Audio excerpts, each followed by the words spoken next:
There are nights when history isn't written in ink, but in fire. We don't know the exact date, only that deep beneath our feet lies a thin black scar, a layer of ash older than all our empires. When you look up at the sky tonight, imagine a night 13,000 years ago when that same sky was ripped open.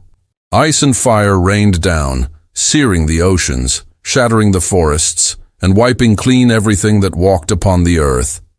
Somewhere amid that chaos, human or divine eyes watched their world burn away.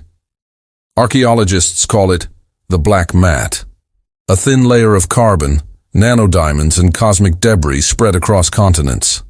But to us, it's not just sediment, it's memory.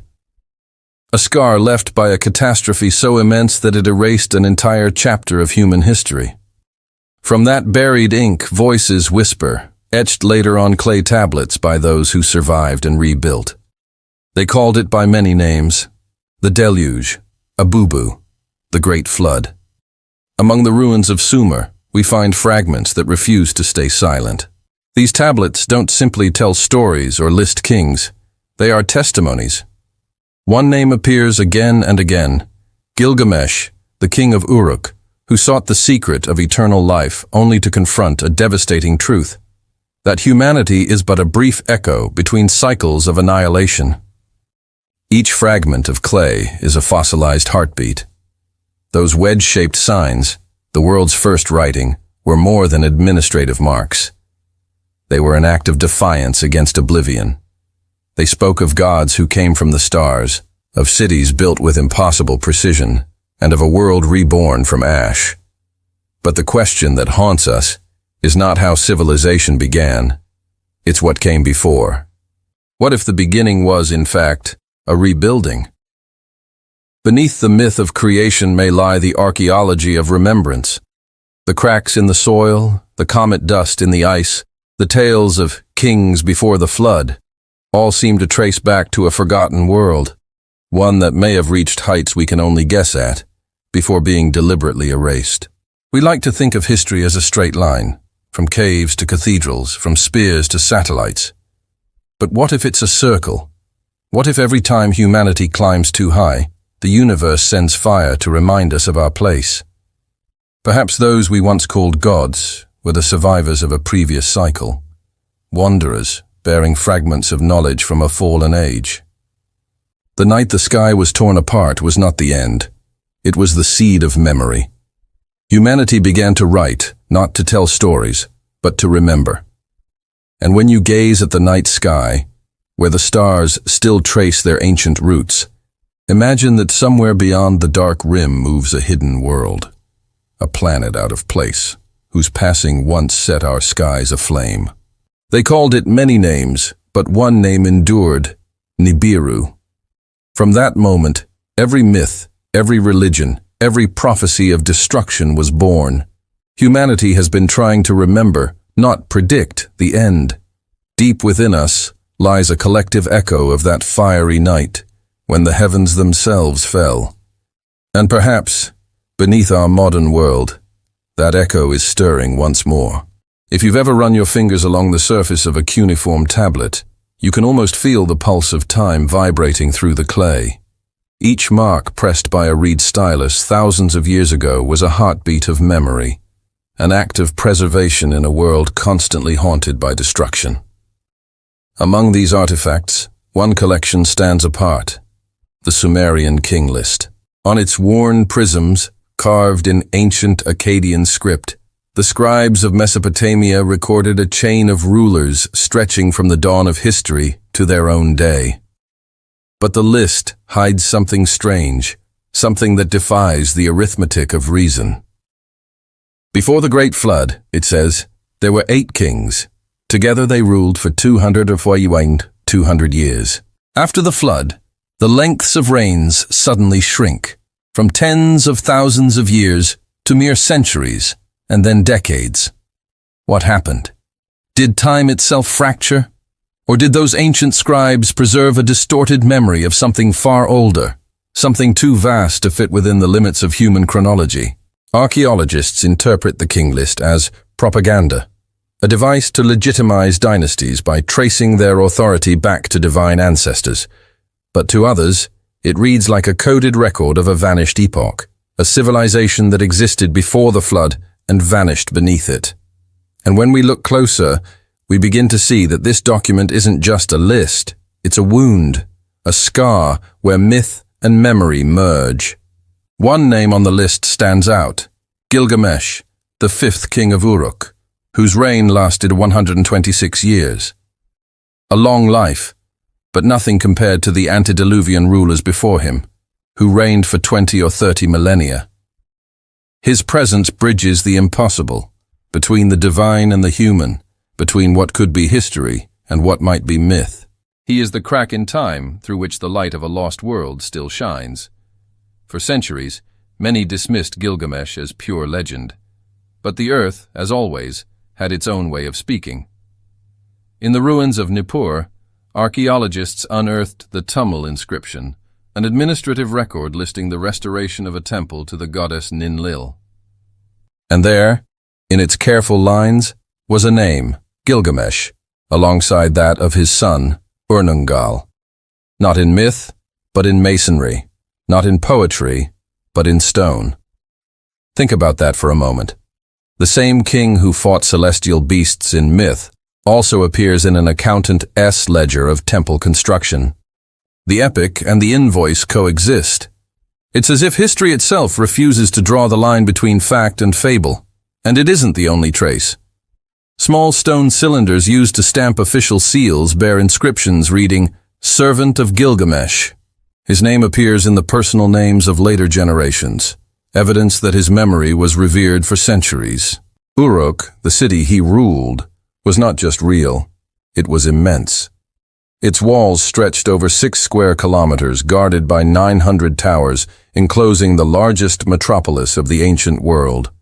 Within its boundaries, tens of thousands lived, worked, and worshipped. Here, humanity built its first true city, a humming network of temples, workshops, and granaries. Here, writing was born, not as literature, but as mathematics. Pictographs used by accountants to record barley and beer, the world's first bureaucracy, the world's first data system. And from those simple marks came history itself. Tens of thousands of clay bowls, called beveled rim bowls, have been found buried in the ruins of Uruk, cheap, mass-produced, uniform. They are the fingerprints of civilization, the world's first standardized product. Archaeologists believe they were rations issued to laborers working on massive state projects. It's almost industrial, organized, efficient. Too organized, perhaps, for a civilization supposedly just learning how to build. Uruk looks less like the dawn of civilization and more like its restoration, as if someone had handed humanity a blueprint. Its architecture, its administrative systems, its very symbols seem too advanced for their supposed time. It feels rehearsed, as if the builders were remembering rather than inventing. So when the King List speaks of kings who ruled before the flood, rulers of impossible age, it might not be exaggeration, it might be echo. A record of those who came before, preserved by the survivors who rose again from the flood's mud and ash. We call it myth because it frightens us. Because to admit the truth behind it would mean that everything we call the beginning was, in fact, the middle of a much longer story. And as we stand among the ruins of Uruk, the wind blowing across those silent walls of fired brick, we can almost hear the whisper of those vanished kings, their reigns stretching beyond history, their shadows cast across the dawn of time. The flood erased their names, but not their legacy. It left behind the faintest of cracks, and through it, the memory of a civilization too ancient, too luminous, and too fragile to survive the fire of the heavens. If you could walk the streets of ancient Uruk at its height, you would feel something uncanny beneath your feet, an order, a rhythm, as though the city itself remembered how to exist. The bricks would still be warm from the Mesopotamian sun, the air thick with the scent of baked clay and crushed reeds.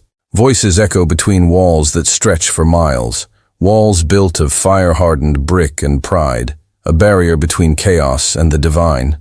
But Uruk was more than a city. It was an idea, an inheritance from something older. Historians describe it as the first true metropolis in human history.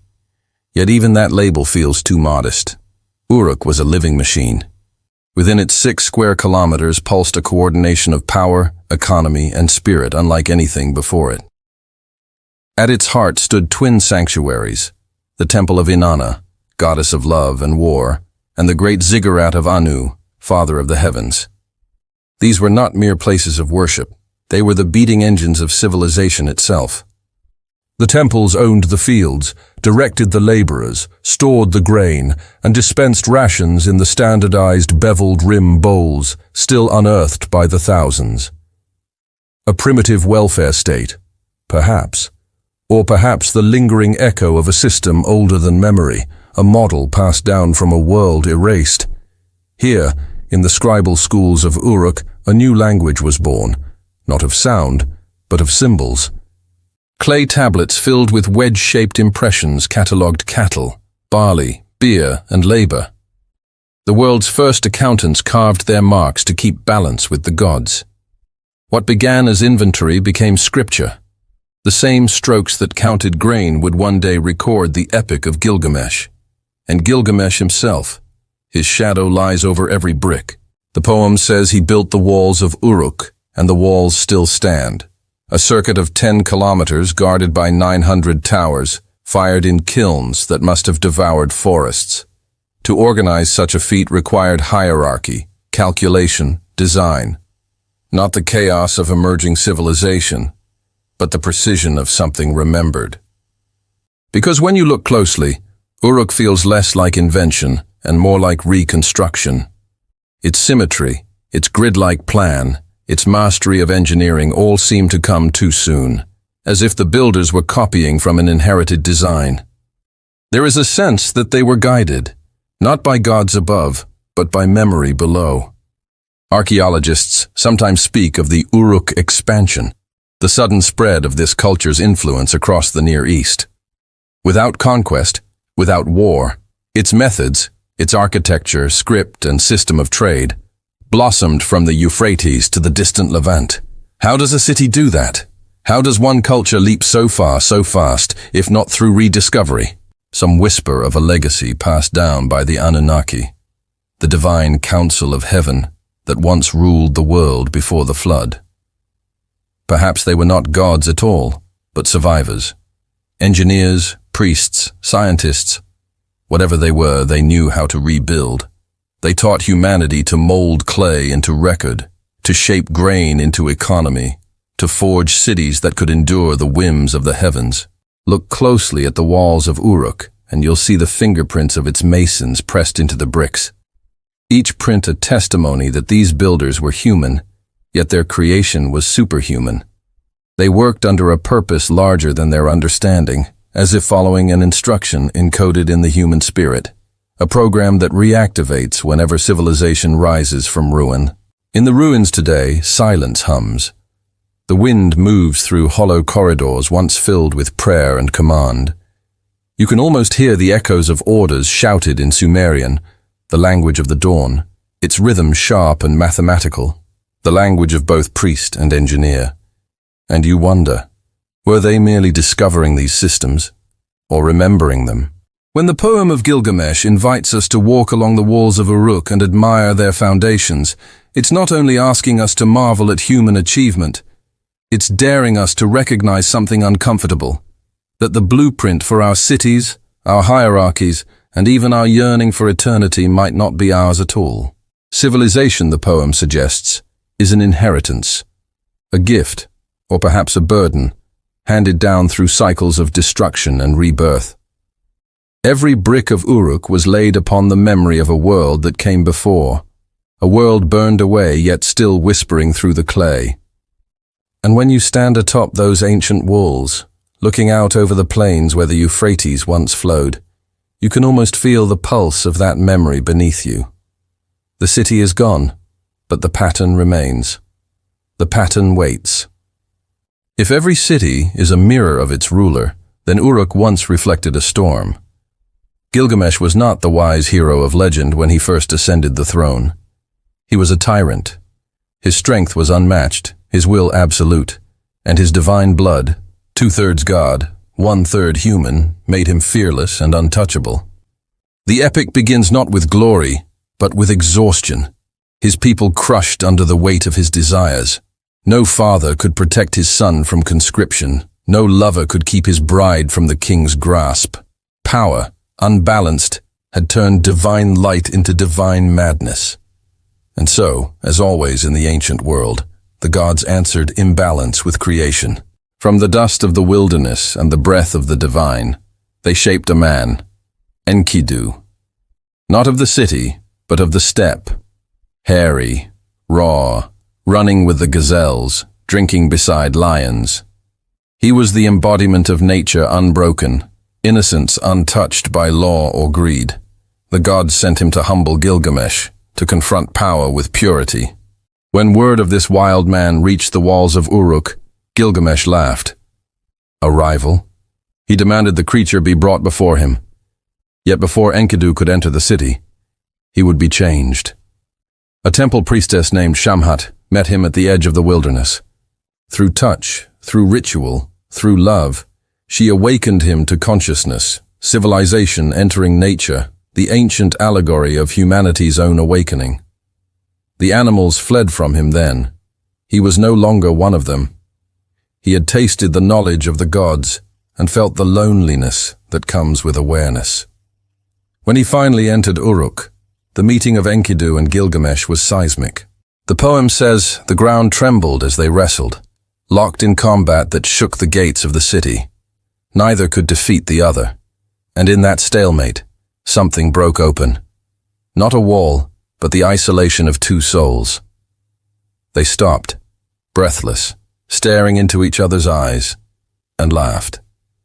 The wild man had found his equal, and the king had found his conscience. From that moment, the story shifts. Gilgamesh's tyranny softens into curiosity.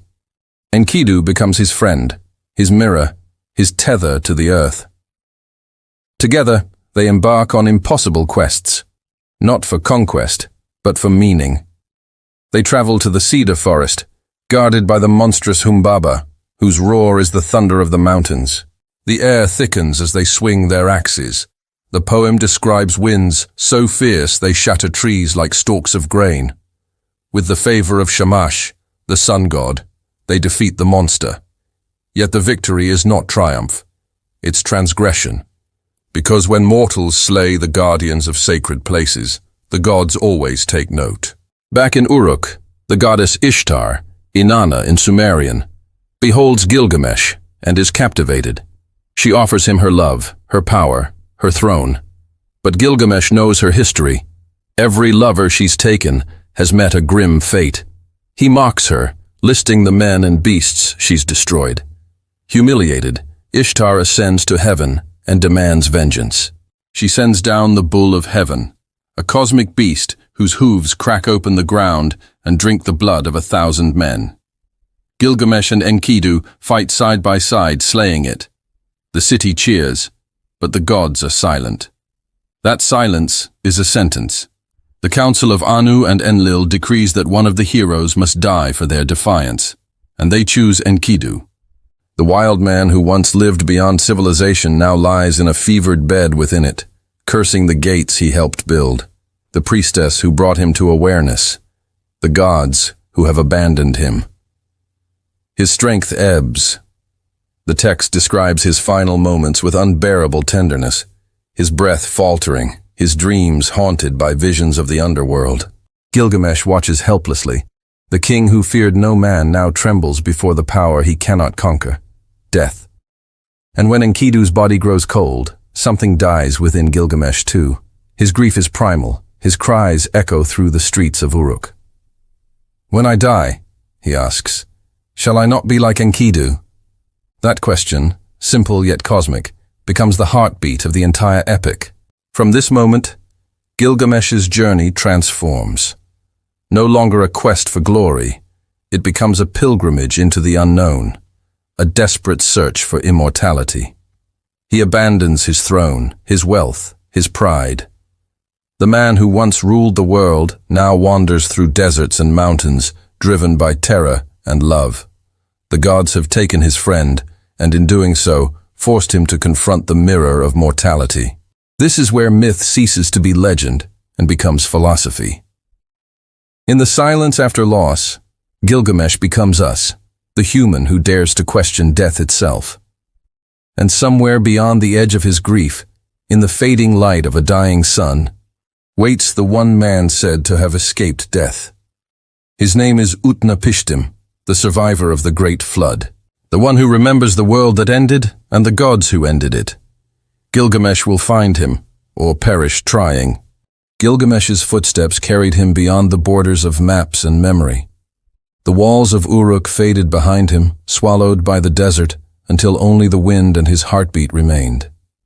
He was no longer a king, no longer divine, just a man chasing the echo of a promise that somewhere a mortal had defied death. The name whispered through the sands was Utnapishtim, the one who lived through the deluge, the immortal man. His journey was not across kingdoms, but across worlds. The epic tells us that he passed through the twin mountains of Mashu, where the sun sets and rises. At their gate stood two scorpion beings, creatures of both terror and grace, who guarded the passage of light. When Gilgamesh approached, they saw in him something divine, something broken. They warned him that the path ahead was for no mortal, that it led through 12 double hours of utter darkness. But the king did not falter. He entered the blackness, a tunnel where time itself vanished. No sound, no breath, only the pounding of his own heart and the memory of his friend. The poem lingers there, in that darkness, for hours, each one a lifetime. And then, at the 13th hour, he burst out into light. Before him lay a garden unlike anything on earth, trees with leaves of carnelian, fruit of lapis lazuli, vines shimmering with crystal light. It was paradise, yet utterly silent, a reminder that even beauty without death is stillness without life. On the shore of that jeweled garden, he met Siduri, the alewife of the gods. In her tavern by the edge of the world, she poured beer for souls who wandered too far in their search for meaning. When Gilgamesh told her of his quest for eternal life, she looked upon him with pity, not reverence. "Gilgamesh," she said, "where are you hurrying? You will never find the life you seek. When the gods created man, they allotted death to man, but life they retained in their own hands." Then she gave him the wisdom we still struggle to accept. Let your belly be full. Make merry day and night. Love your wife. Cherish the child who holds your hand, for this is the task of man. But Gilgamesh could not hear her, not yet. The wound was too raw. He refused the comfort of acceptance and pressed onward toward the waters of death, where no mortal could cross. There he met Urshanabi, the ferryman of Utnapishtim. Desperate and half-mad, Gilgamesh shattered the sacred stones of the boat in his impatience. To replace them, he cut down 300 poles, each 60 feet long, to push across the deadly waters without letting a drop touch his skin. One by one, the poles dissolved into rot as they struck the current. And yet, at the very end, he reached the far shore. Utnapishtim awaited him. Not as a god, but as an old man sitting outside a reed hut at the mouth of the rivers. Gilgamesh fell to his knees. "Tell me," he begged, "how did you escape death? How did you earn eternal life?" The old man sighed, as if exhaling 10,000 years of silence, and then he began to speak. Once, he said, he was a king in the city of Shuruppak. In those days, the gods had grown weary of humankind, their noise, their clamor, their endless striving. Enlil, lord of the wind, decreed their destruction. But one god, Ea, also known as Enki, the wise and compassionate, could not bear to see his creation perish. He could not warn Utnapishtim directly, for that would defy the counsel of heaven. So he whispered his secret to the walls of Utnapishtim's reed hut. "Reed hut, wall, wall, listen. Tear down your house, build a boat. Forsake your possessions, seek life. Take aboard the seed of every living thing." And so he obeyed. He built the boat, a massive cube of bitumen and pitch, 7 decks high, sealed tight against the flood. He loaded it with his family, his craftsmen, and all the animals of the field. When the storm came, it was beyond terror. The gods themselves trembled at their own power. Lightning tore the sky apart, thunder shattered the earth, and the waters rose so high that even the gods cowered in the heavens like frightened dogs. For 6 days and 7 nights, the world was drowned. On the 7th day, silence. The sea had turned to flat clay. Utnapishtim's boat came to rest upon Mount Nisir. He released a dove. It returned. He released a swallow. It returned. Then he released a raven, and the raven did not return. The flood was over. He made a sacrifice to the gods, and they descended like flies upon the offering. Enlil was furious that Eni had survived, but Enki defended him. Was it not enough to bring famine or plague? He argued. Must you destroy all? And so Enlil relented. He touched Utnapishtim's forehead and granted him a gift no man would receive again, life without end. When the old man finished, Gilgamesh wept. The secret he had sought was not a secret at all. Immortality was not earned. It was an accident of mercy. Still, Utnapishtim gave him one final chance. If you can stay awake for 6 days and 7 nights, he said, you may prove yourself worthy of the gods. Gilgamesh, exhausted from his journey, fell asleep almost instantly. For every day he slept, Utnapishtim's wife baked a loaf of bread and set it beside him. When he woke, he saw 7 loaves, each one at a different stage of decay, and knew he had failed. He couldn't even conquer sleep, the brother of death. Before he left, Utnapishtim took pity. He told him of a plant growing at the bottom of the sea, a thorny flower that could restore youth. Gilgamesh tied stones to his feet, dove into the depths, and brought it back. Hope surged through him again. But on the journey home, as he bathed in a cool pool, a serpent crept out, devoured the plant, and shed its skin, a symbol of eternal renewal lost to humankind. Gilgamesh sat down beside the water and wept.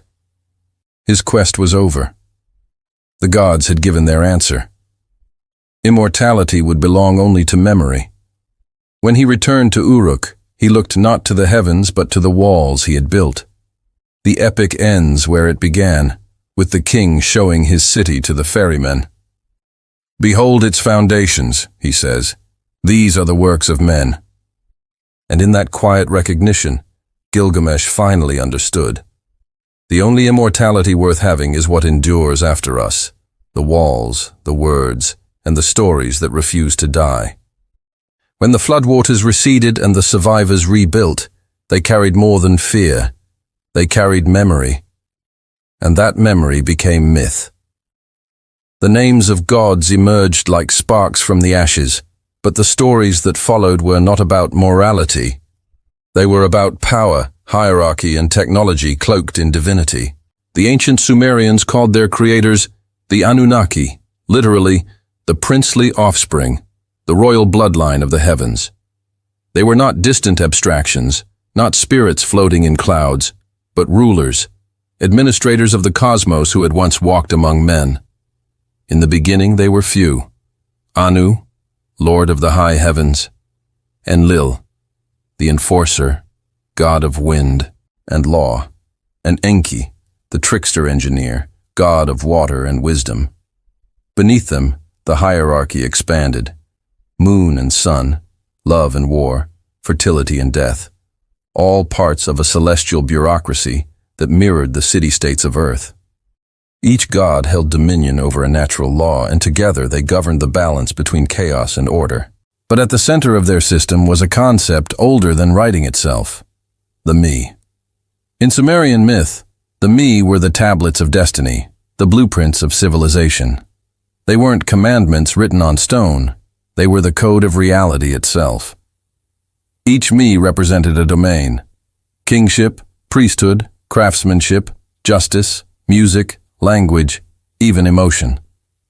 To possess them, was to control not just society, but the very laws that made society possible. The god Enki was said to be their keeper, the custodian of divine knowledge. One story tells of how Inanna, goddess of Uruk, traveled to Enki's watery domain in Eridu. There, she got the wise god drunk on sacred beer. As he laughed and boasted, she coaxed him into giving her more than 100 of the me, all the powers of order and civilization. When he sobered, he realized what he had done, but it was too late. Inanna had loaded the tablets onto her boat of heaven and sailed them up the river to Uruk. That myth is not just theology, it is propaganda and prophecy. It explains how Uruk, the city of Gilgamesh, became the cradle of human order, the torchbearer of the divine legacy. But look deeper, and the story begins to sound less like myth and more like transmission. Knowledge traded, technology stolen. The me were not miracles, they were systems, principles, codes, like the binary pulse that governs a computer or the double helix that encodes life itself. Could it be that the gods' lightning tablets were memories of an older science? A language written not in words, but in energy? Sumerian texts describe the Anunnaki not as ephemeral beings, but as radiant, clad in brilliance, descending in fiery chariots that scorched the ground. Their temples, the ziggurats, were not places of worship as we imagine them, but stairways to the sky, launch pads between the worlds of men and gods. In the myths, when the gods abandoned Earth after the flood, they took the me with them. Civilization collapsed. Humanity was left to relearn the rules it had once been handed. And yet, fragments of that lost knowledge remained. The system of measurements, the sexagesimal base 60 mathematics we still use for time and circles, the sacred geometry of temples aligned to the stars, all relics of a pattern too precise to have been invented twice.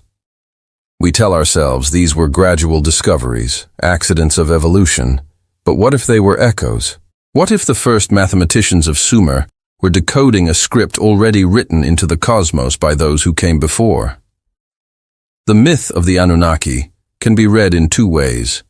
To the devout, they are gods, the architects of life, the overseers of destiny. To the skeptic, they are symbols, anthropomorphic personifications of forces and systems. But to the dreamers, they are something else entirely, memory made flesh. Survivors or engineers from a civilization erased by the flood, their knowledge mistaken for divinity by the generations that followed. Even their creation of humanity fits this pattern. In another epic, Atrahasis, the lesser gods, the Agigi, rebel against their toil, exhausted by endless labor for their masters. In response, Enki proposes a solution. Let us create a being to bear the yoke. They slaughter a god of intelligence, mix his blood with clay, and fashion humankind. Born not from love, but necessity. A labor force, not a family. The line chills us because it feels mechanical. It feels like design, clay and blood, matter and information, DNA and dust. The boundaries blur. Was this mythology or a memory of genetic manipulation rendered in mythic code? When the flood came, it did not just cleanse the earth. It severed the link between gods and men. The temples that once resonated with divine energy became ruins. The Anunnaki retreated to the heavens or to legend. Humanity was left staring at the empty altars, repeating the rituals, hoping that the old light might descend again. But perhaps it never left. Perhaps it lingers in our instincts, in our relentless drive to build, to innovate, to reach upward. Every circuit we design, every law we codify, every line of code we write, it is as if we are trying to rebuild the me ourselves, reassembling the scattered instructions of creation, tablet by tablet, line by line, and somewhere in that reconstruction, perhaps we will remember, not what the gods were, but what we were before the flood, when light walked among us and clay remembered the touch of its maker. Among the countless stars that watched over ancient Mesopotamia, one had a name whispered with both reverence and fear, Nibiru. In the cuneiform texts, it is described as the point of crossing, the celestial gate through which the paths of the gods intersected. To the Babylonians, it was the star of Marduk, the king of heaven, who ordered the cosmos after slaying the primordial dragon of chaos, Tiamat. But Nibiru was never merely a star. It was a symbol, a cipher, a bridge between worlds, visible only to those who remembered what had been lost. In the oldest tablets, the gods are not abstractions, they are astronomers. Their realm is the sky, their language is geometry. They trace the orbits of stars as priests trace the steps of ritual. Nibiru was their marker, the cosmic fulcrum that measured not only the heavens, but history itself. Each time it appeared, it signified transition, cataclysm followed by rebirth, the closing of one age and the dawn of another. The word itself means to cross, and that crossing was not metaphorical. It was motion, movement through celestial space, perhaps even through dimensions beyond sight. To the priests of Babylon, Nibiru was the celestial ferry by which the gods traveled between their realm and ours. It passed unseen for long epochs, then returned, heralding upheaval, storms, floods, the fall of kings. And each return was a reminder that the universe itself is cyclical, destruction, feeding creation, chaos, birthing order. But what if those stories held more than poetry? What if Nibiru was not merely mythic, but literal, a world that once crossed paths with ours? Some modern theorists have reinterpreted the term not as a symbol of divinity, but as the echo of an astronomical reality, a wandering planet with an elongated orbit returning every 3,600 years, bringing with it gravitational chaos and cosmic fire. They call it Planet X. It's an idea that haunts the edge of science. Even today, astronomers detect gravitational anomalies at the outer rim of our solar system, objects tugged by something unseen, a massive body moving in an orbit that defies current maps. The ancient texts describe Nibiru as the shepherd of the stars, guiding them along their paths, yet occasionally veering close enough to stir the heavens themselves. If that is more than metaphor, then perhaps the flood myths are not moral tales, but geological memories, records of celestial encounters written by terrified survivors. The Epic of Creation, the Enuma Elish, describes Marduk steering Nibiru like a weapon, using its power to split Tiamat, the mother of chaos, into two halves. One became the heavens, the other the earth. The imagery is cosmic, an impact, a collision, a transformation. And though written as myth, it reads like physics. Could this be a veiled memory of a planetary catastrophe? The scar that formed the very balance of our world?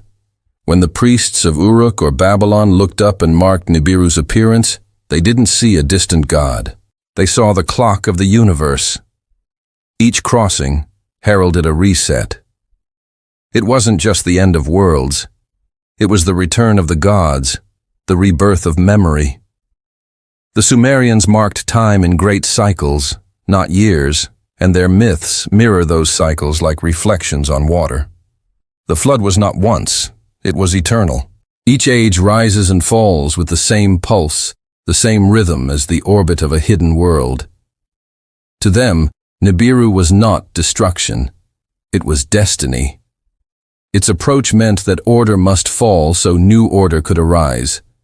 The old empires trembled at its name because they understood something we've forgotten, that no civilization endures forever. And every golden age carries within it the seeds of its own eclipse. Modern astronomers search the sky with telescopes. The ancients searched it with myth. But both are driven by the same hunger, to understand why the heavens move the way they do, and why those movements mirror our own fate. Whether Nibiru is a planet, a symbol, or a warning, its story endures because it speaks to something deep within us. The awareness that the universe is not stable, that life itself is precarious, suspended between fire and flood. Imagine standing on the plains of Sumer 5,000 years ago, as the priests of the ziggurat lifted their eyes to a blood-red star rising on the horizon. The air would have shimmered with heat. The drums of ritual would have echoed through the night. They would have whispered to one another that the gods were crossing again, that the age was ending. And as they did, perhaps they were right. Because each time humanity nears the edge of its own hubris, each time we reach too far, build too high, or forget too much, the crossing returns. Not as a planet, perhaps, but as consequence. The flood comes in many forms: water, fire, or silence. And each time, a few survivors rise from the ruins, carrying fragments of knowledge, ready to begin again. That is Nibiru's true meaning. The crossing of the heavens is not only celestial, it is human. It is the eternal passage between ignorance and remembrance, creation and collapse. And even now, beneath our satellites and cities, we remain wanderers beneath its shadow, waiting for the next return. If you could peel away the layers of the earth like the pages of a forgotten book, there is one chapter written not in words, but in ash. Scientists call it the Younger Dryas boundary, a thin, dark line that runs through soil and sediment across half the globe. To the naked eye, it is only a few centimeters thick, but within it lies the memory of an extinction. Tiny glass spherules, shards of nanodiamonds, specks of iridium, the chemical fingerprints of something that came from the sky and set the world on fire. Archaeologists stumble upon this layer at dig sites from North America to the Middle East. To them, it is a time marker, a scar left at the end of the last ice age, around 12,800 years ago. Yet beneath the microscope, it is revelation. Those melted minerals could have been formed only by temperatures hotter than volcanic rock. The black mat, as they call it, is the residue of Cataclysm, the night the heavens fell. The pattern is everywhere. Mammoths, giant sloths, saber-toothed cats, all vanished almost overnight. The lush grasslands turned to tundra, human settlements scattered. Something massive had struck or exploded above, shattering the climate like glass. Within a few years, temperatures plummeted, glaciers returned, forests died. Humanity survived, but just barely, clinging to fire, to memory, to myth. Thousands of years later, that memory was carved into clay as the story of the Great Flood. The survivors may not have known what had struck them, comet, asteroid, or something more, but they remembered the sky burning. They remembered the water that followed, the long night that silenced the birds. And in their terror, they gave the event a face: Enlil, the furious god of wind and storm, purging the world of its noise. The flood was the consequence of human arrogance, but beneath the theology lies geology.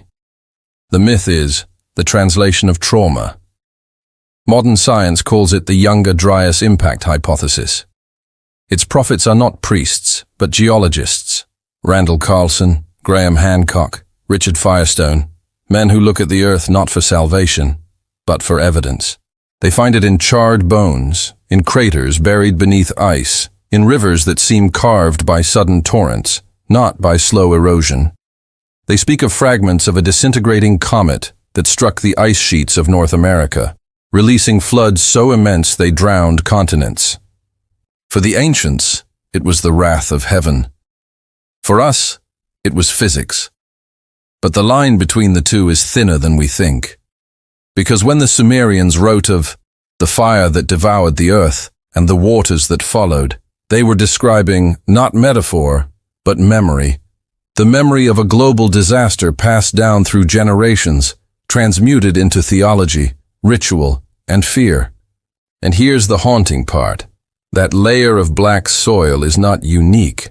The same layer exists in other epochs, marking other extinctions. It is as if Earth itself keeps time with fire. Look close enough, and history begins to resemble heartbeat, quiet for millennia, then a sudden spike of violence, then stillness again. Civilizations rise, and then the sky reminds them of their fragility. And maybe that's why every ancient culture, from the Maya to the Egyptians to the Vedic seers of India, speaks of a world before the flood, a golden age destroyed by hubris, pride, or celestial wrath. The details differ, but the rhythm is the same. The gods withdraw, the waters rise, the survivors rebuild. The pattern repeats. In Turkey, beneath the plains of Anatolia, lies Göbekli Tepe, a temple older than writing, older even than farming. Its massive pillars are carved with vultures, serpents, and celestial symbols. And at its heart lies an image, a comet striking the sky, its fragments raining down. The carvings are not decorative. They are records.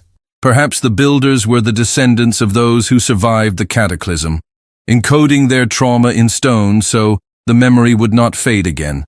What makes Göbekli Tepe even stranger is that it was intentionally buried after centuries of use, as if the builders wanted to hide it, to preserve it for a time when the world would forget.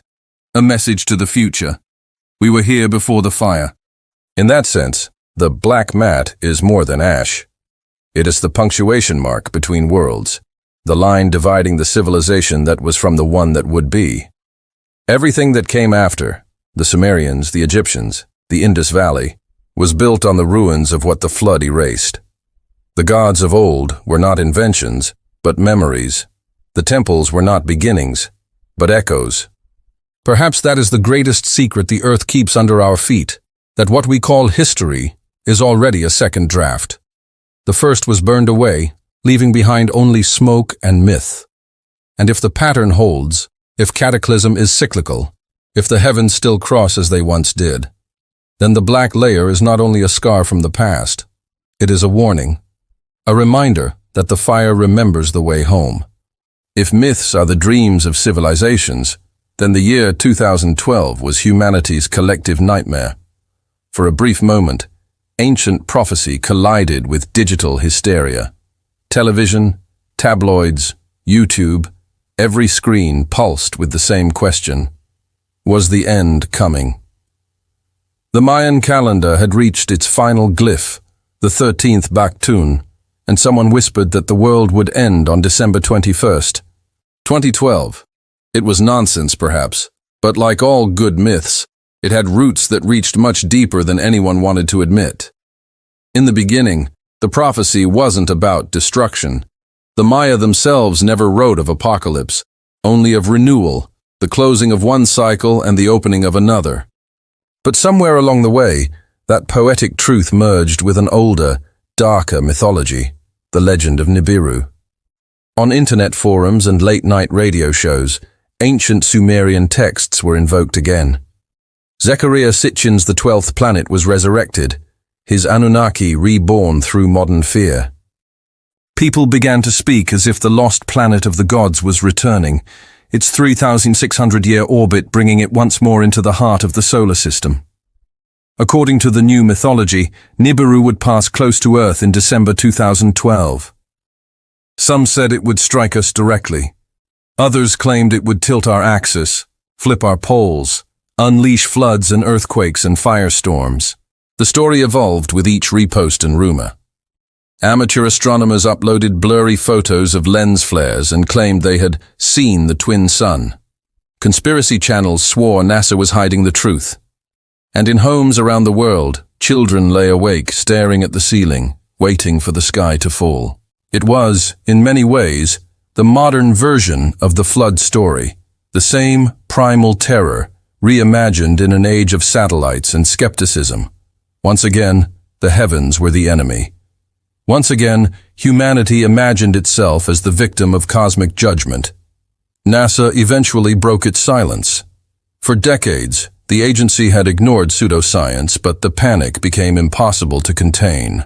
Thousands of letters poured in, some from terrified parents, others from children who said they didn't want to die. So NASA scientists appeared on camera, calm and methodical, explaining that there was no hidden planet, that no object of Nibiru's supposed size could approach Earth without being visible months in advance, that the orbits of Mars and Jupiter showed no sign of gravitational disturbance. The facts were simple, unassailable, and entirely useless. Because this wasn't about science. It was about faith. The faith that the ancients knew something we had forgotten, that prophecy was memory, that maybe, deep beneath the noise of civilization, there was a pattern repeating. The people who believed in Nibiru weren't stupid. They were haunted. Haunted by a sense that history is cyclical, that catastrophe is overdue. haunted by the whisper of that 13,000-year rhythm buried in the ice cores and the myths, the pulse of fire and flood that keeps time with the stars. And when the day finally came, December 21st, the world held its breath. The sky did not burn. The seas did not rise. The only thing that fell was silence. But myths don't die when they fail to come true. They mutate. They adapt. After 2012, Nibiru slipped from doomsday websites into the bloodstream of culture. It became a symbol, a code word for the unseen, the suppressed, the truth they won't tell you. Each new disaster, each solar flare, each meteor, each viral pandemic was folded into its mythology. The planet might not have come, but the fear never left. It's easy to mock the hysteria now, but the psychology behind it is ancient. Humans have always needed a cosmic villain, a sky-born reminder that we are not in control. Once it was Tiamat, then Enlil, then Yahweh, then Nibiru. The names change, but the shape remains. A celestial crossing that erases civilizations and resets the world. And perhaps that's the real prophecy, that the end of the world is not an event, but a pattern of forgetting. Each time we lose connection to where we came from, each time arrogance convinces us that the flood can never return, the cycle resets. The irony is that while millions feared destruction, a quieter revelation unfolded beneath it. People began rediscovering the ancient sources, reading the Epic of Gilgamesh, studying the Sumerian tablets, tracing the myths of flood and rebirth across cultures. The same panic that drove fear also awakened curiosity. The apocalypse didn't come, but awareness did. Maybe that was the real crossing the ancients spoke of. Not a planet, but a threshold of consciousness. A moment when humanity, staring into the abyss of its own extinction, begins to remember that it has been here before. When the countdown ended on that winter solstice night, the world exhaled and turned the page. The sun rose exactly where it always had, indifferent and eternal. But something subtle had shifted. Beneath the laughter of relief, beneath the skepticism, there was a quiet understanding that the old myths still live in us, that every fear we project into the sky is a reflection of something inside. The flood is not coming. It already came. The fire already fell. We are the survivors. And the real question is not when Nibiru will return, but whether we remember what the last crossing tried to teach us before it comes again. When the echoes of 2012 faded, when the sky refused to end, humanity returned to its routines, quietly, almost sheepishly. But beneath the laughter, something remained unsettled. Why had so many believed? Why do we still dream of floods, of fire, of endings written in the stars? Perhaps it is because we know deep down that the story isn't over. Every culture that remembers a beginning also remembers a destruction. And between the two lies a silence, a gap in the record where something vast once stood. The Sumerians called it antediluvian, the world before the flood. The Egyptians spoke of Zep-Tepi, the first time. The Greeks remembered the Age of Titans, the Hindus the Satya Yuga. All speak of a lost civilization, brilliant and impossible, erased by catastrophe. What if those myths are not imagination, but archaeology in disguise, a record of a humanity that fell and rose again? Think of the Sumerian King List, rulers said to have reigned for tens of thousands of years before the deluge. To us that sounds like fantasy. But if years once meant lunar cycles, or if those numbers encoded something else, perhaps cycles of the heavens, then the timeline begins to shimmer with possibility. Those kings were not gods, they were survivors. The last lighthouses of an older world, their knowledge carried through the flood like embers in a dark sea. After the Cataclysm, when the waters receded, they began again. They taught writing, agriculture, mathematics, architecture, all as if remembering rather than inventing. The temples they built were not new ideas, but blueprints retrieved from memory. That is why civilization appears suddenly, as if out of nowhere. It didn't begin, it returned. Every ancient text speaks of knowledge handed down by beings of light, by gods, by sages from the sea. The Akkadians called them the Apkallu, the 7 sages sent by Enki. The Egyptians knew them as the followers of Horus. The Greeks remembered Prometheus, who stole fire from the gods to give to men. In every version, the same truth hides beneath metaphor. The knowledge was not divine, it was preserved. And perhaps this is why the myths insist the gods created humanity from clay, not as a literal act of molding, but as an act of reconstruction. Clay is memory, malleable yet durable, the medium of tablets, the archive of time. Humanity was reshaped from the ruins of what came before, genetically, intellectually, spiritually. The gods were not sculptors, they were engineers of renewal. But if all this is true, where are the ruins? Where are the cities of that forgotten age?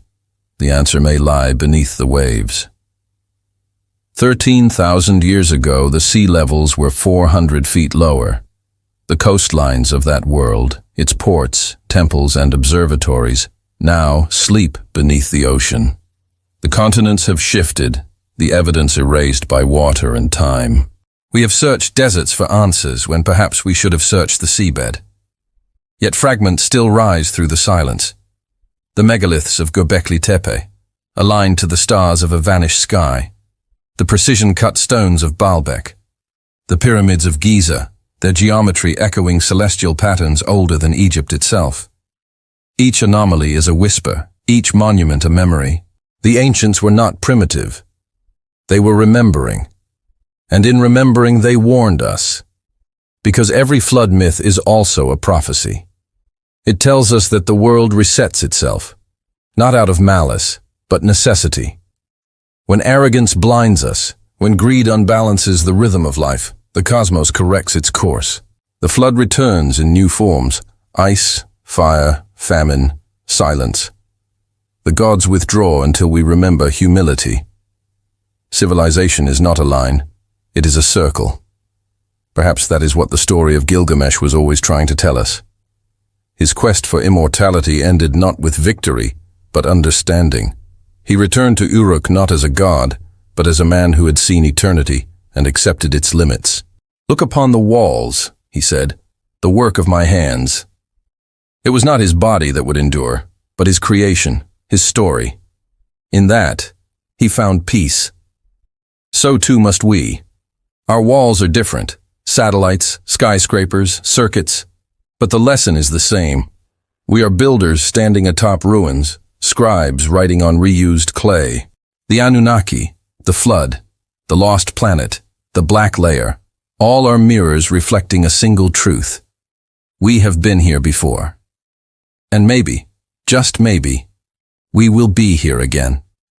If there truly was a civilization before the flood, its greatest technology was not stone or metal, it was memory. The power to remember who we are even when the world forgets. That is the secret buried beneath Suma's dust, encoded in myth, waiting for the next age to rediscover. Because one day the heavens will cross again. Whether by comet, climate, or consequence, the pattern will repeat.